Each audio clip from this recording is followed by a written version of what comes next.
Romania, as helping us just to get a better idea of what it is that we're giving towards, what it is that God's doing in Romania. So Ray's going to present to us and show us some slides as well. Just bear with us as we get the technological side taken care of. Ray? No problem.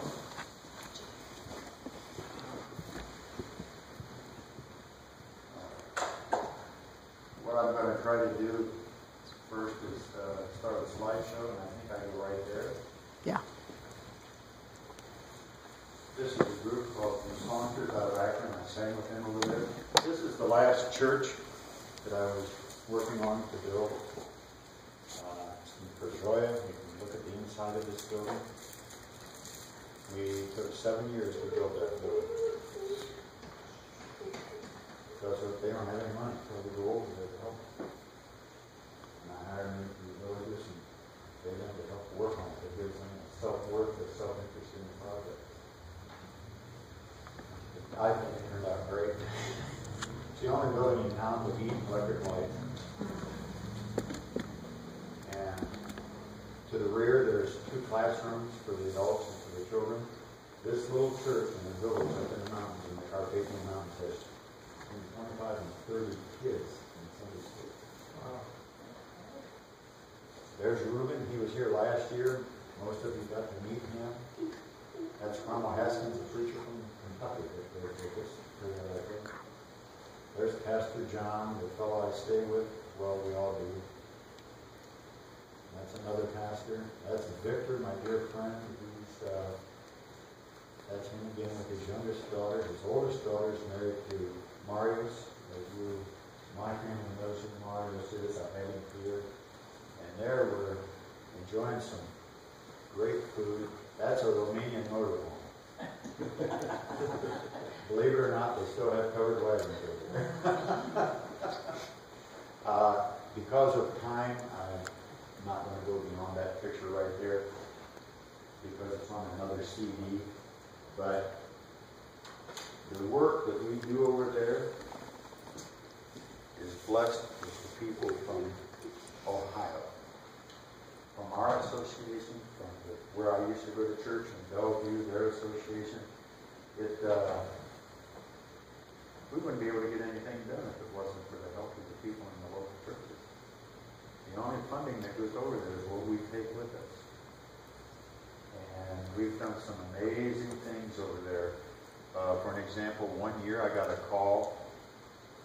I was on Mishi Road out here, not far from your house, working on the church over there, and I was up on the top of a hill, and I got a call from Romania. This has been about 9 years ago now. And Professor Talpos, who was in charge of the seminary in Bucharest, said we can't open in October if we don't replace our whole kitchen. And we're looking at $17,000 to replace the kitchen. They had to put in new gas lines, new water lines, refrigeration units, because everything they had was built in 1930. And the government came in and said, this is where we can shut you down. You aren't opening up for fall classes if you don't have all this upgraded. And I want to share that, not me, but one more time. God worked that day. When I hung up talking to Professor Talpos, I called my daughter Tracy, who was pretty affluent at the time. Then I called my friend Pete Lucas in Bellevue, who was on the missions committee in our church. We had a business meeting that night. And this is just, I'm stating fact. My daughter Tracy put $5,000 in, I put $5,000 in, the church put $5,000 in, and a man who's gone on to be with the Lord since then, he said, we'll do the other two. In 3 hours, we had $17,000 that we shipped over there, and they had that school open on opening day because of what the people here in Ohio do.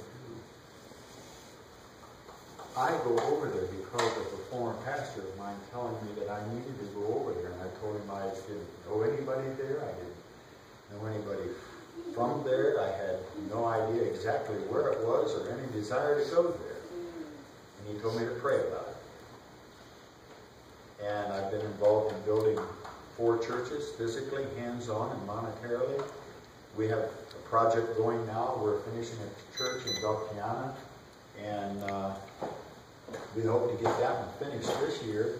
We have a youth camp that we're trying to get going, and I just found out in the last week, Al Seidel, which most of you know, is my dear friend and business partner, and we go to Romania every year together.